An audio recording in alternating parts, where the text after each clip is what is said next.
Hello everyone, my name is Shane, and in this video, we're going to be doing an unboxing, and I'm going to give my first impressions on the Samsung Galaxy Z Fold 8. This phone is available for pre-order at the time of this video. I'll have some links to it in the description if you want to check it out for yourself. The retail price, $1,900. Comes in 4 different colors: cream, graphite, this lavender we're going to be checking out today, and a Samsung.com exclusive pistachio. This comes in 3 different configurations. We have a base model with 256 gigabytes of storage, 12 gigs of RAM, an upgraded 512 gigabyte storage, also with the 12 gigs of RAM, and a max spec 1 terabyte storage with 16 gigabytes of RAM. Shout out to Samsung for sending out this review unit ahead of time. First look, the Galaxy Z Fold 8 in the new wider form factor.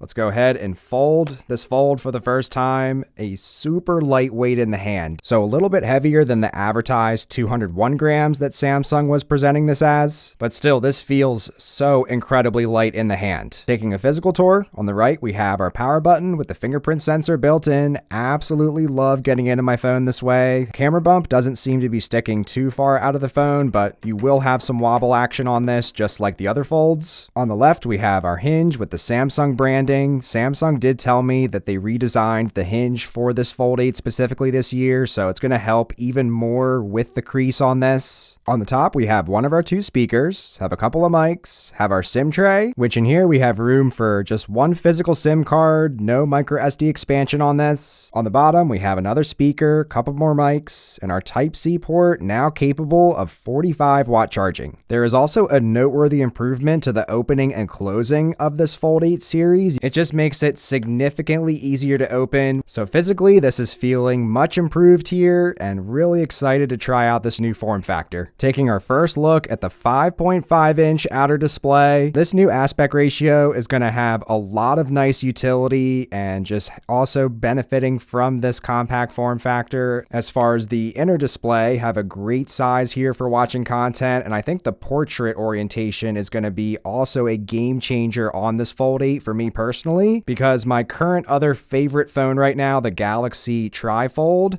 I am actually using this device a lot more in the portrait orientation. And with this being so compact and light, just fold it up with one hand, stow it in your pocket, and move on with your day. I have a good feeling that the reflections and glare outside is not going to be nearly as bad on this Fold 8, and you can also see the crease should be noticeably better on this Fold 8. It's been a full day now since I first started using this Fold 8. I'm definitely ready to share some of my first impressions with you guys. First, getting into the phone, we have the side-mounted fingerprint scanner here. This has gotten me in every single time. Absolutely love getting into my phone this way. We also have face recognition on this. And this also works with the tablet already opened up. Same goes for that face recognition. And in my first day of usage, I've been really enjoying this 5.5 inch outer display. Since we have a new form factor here, just going to spend a couple minutes showing some of my applications that I use with this new form factor. So first, taking a look at some Google News here, found that the thumbnails on this are plenty large to see, can read everything perfectly well on this outer display. And then if you open this up, you're going to get 2 thumbnails next to each other. And this is in either orientation, so really enjoying Google News here initially. Now let's go ahead, take a look at YouTube.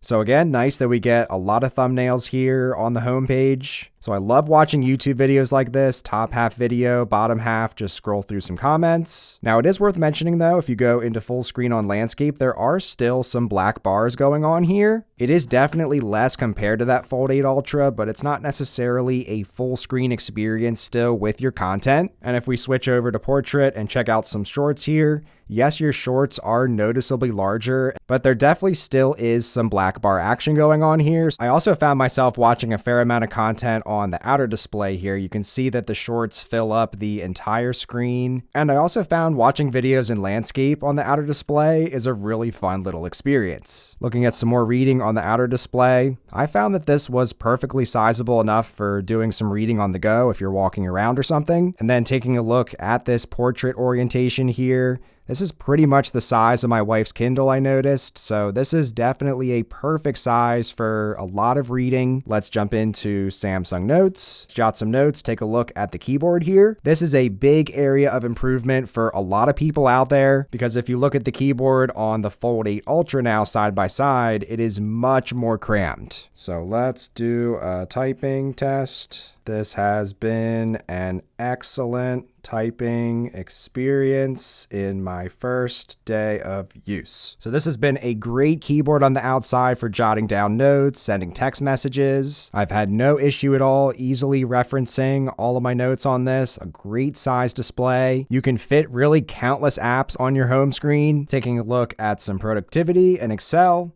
is a little bit crammed here doing my Excel sheets, but again, with the larger keyboard on the outside, I found that I am still able to make entries perfectly fine. I absolutely love referencing my Excel sheets on these foldable devices. Now let's go ahead and take a look at some multitasking. So open up Google here, grab my side panel, just get out my notes.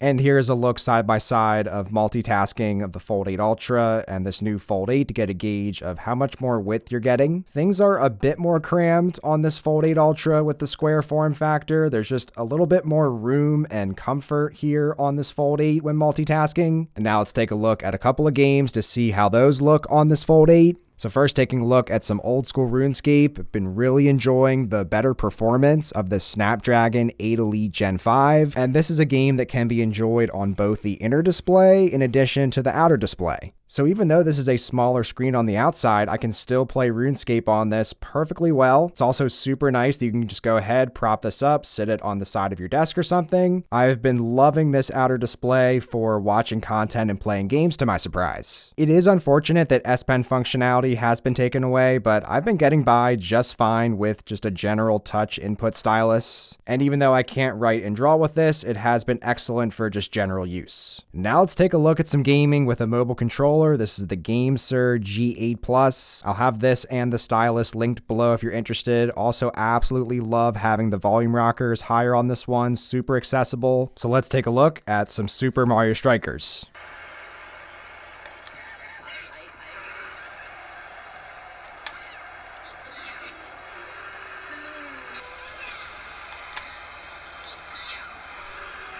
This is a really enjoyable experience here with the controller, super lightweight phone. So I think it goes without saying that there are really endless use cases with this Fold 8. Taking a look at the cameras now, we have the dual lens setup on the back with a 50 megapixel primary and now a 50 megapixel ultra wide. If you compare this to last year's Fold 7 with just the 12 megapixel ultra wide, at a glance they do look pretty similar, but when you pixel peep and zoom in, I notice there's actually a lot more quality retained on the 50 megapixel compared to the 12 megapixel directly. However, we are losing the telephoto lens, so this no longer has up to 30 times zoom. We have up to 10 times zoom on this, which looks okay. But this has been a very enjoyable device to carry around and take pictures and videos with. I'm getting really smooth 4K 60 video filming initially, and it is pretty easy to change between your zoom options while you're in the middle of filming. And also, to my surprise, we got the new Super Steady with horizontal lock on this Fold series now. This was exclusive to the S26 Ultra up to this point, but basically this is a built-in gimbal to this phone now. Doesn't matter how aggressively you turn this phone while you're filming, it'll keep a steady shot for you. Something else I noticed with this Fold 8 exclusively, we no longer have Samsung's Flex mode that was on all the past gen Folds. Because of the new hinge design on this, when you open it up too far, it'll just go ahead and open all the way back up.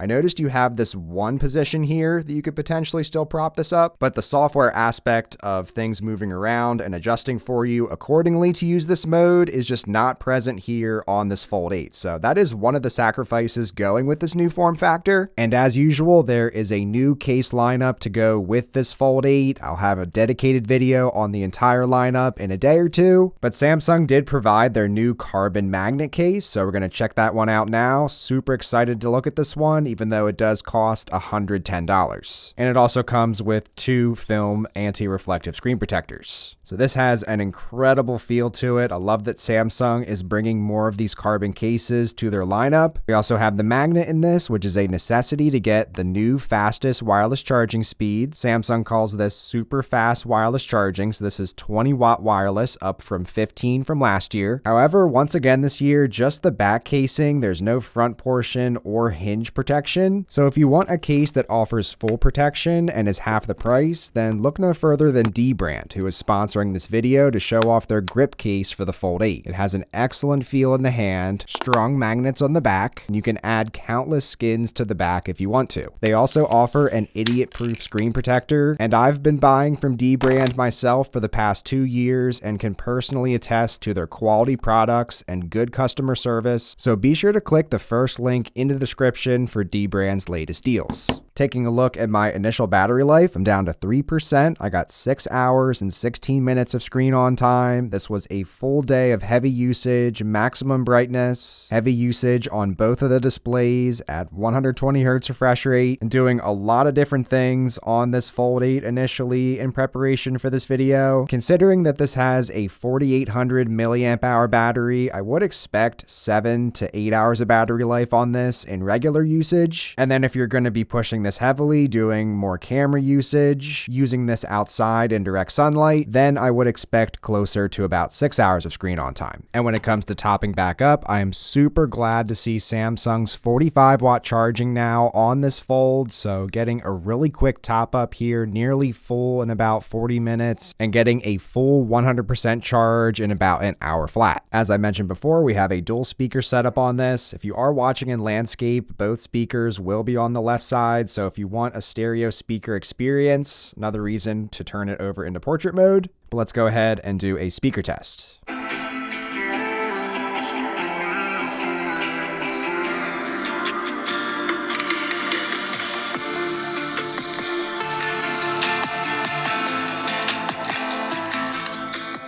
And after some side-by-side testing, I can confirm that the speakers sound about the same on the Ultra and this Fold 8. So you're not getting any less audio quality going with this smaller phone, but with these both being very slim devices, I would say the speakers are good enough. And similar to a lot of other Samsung devices, they get plenty loud enough. After a full day of opening and closing, I know it's early on into the review process, but it does appear that the crease has been slightly improved this year on the Fold 8 compared to last year's Fold 7, especially when you're outdoors, so here's some side-by-side comparisons. I am noticing far less distractions when using this outdoors in direct sunlight, so first impressions, I'm really enjoying this Fold 8 initially. This has been a very pocket-friendly device that packs a lot of features and capabilities. We are missing a couple of things like that flex mode and no official S Pen support, but aside from that, it is impressive to see how much Samsung was able to pack in this form factor of foldable. But that's everything from me for now on this new Fold 8. I'm really curious to hear your thoughts on it. If you want to see more videos on this or the Fold 8 Ultra, then be sure to get subscribed. I'll have links to everything I mentioned in this video down in the description. Be sure to give a like on your way out, and thanks so much for watching. Take care.